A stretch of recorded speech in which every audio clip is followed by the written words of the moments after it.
हे पहा, सरकार, मायबाप, शेतकऱ्यांची अशी अवस्था आहे. आणि ही तूर आहे माझी, अशी अवस्था आहे. बघा, फक्त काड्या राहिल्यात.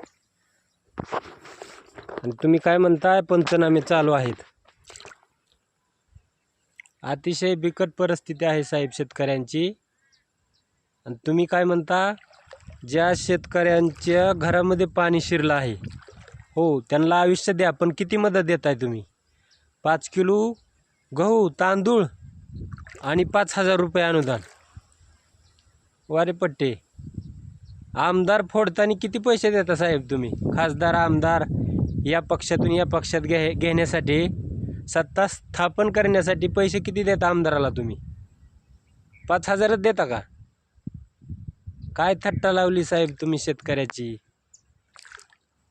अहो, जे खरडून रानं गेले तर अक्षरशः बागा वाहून गेल्या, तर मातीसुद्धा कपाळाला लावायला राहिली नाही, अशी अवस्था शेतकऱ्याची झाली.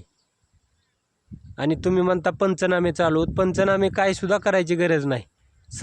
सर्व शेतकरी संकटामध्ये आहे. 100% पाऊस झालेला आहे. तात्काळ तुम्ही ओला दुष्काळ जाहीर करा. सरसकट 50,000 रुपये हेक्टरी मदत करा, अशी तुम्हाला विनंती करतो एक शेतकरी या नात्याने.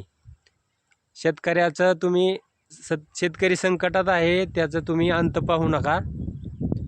तुम्हाला हात जोडून विनंती. सर्व शेतकऱ्याची अशी अवस्था आहे. एकाचं सुद्धा पीक आलेलं नाही.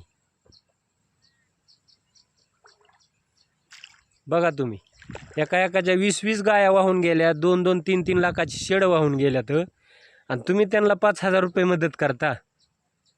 कमाल आहे की राव साहेब तुमची. नुसतं दौरं करता हेलिकॉप्टर घेऊन तुम्ही.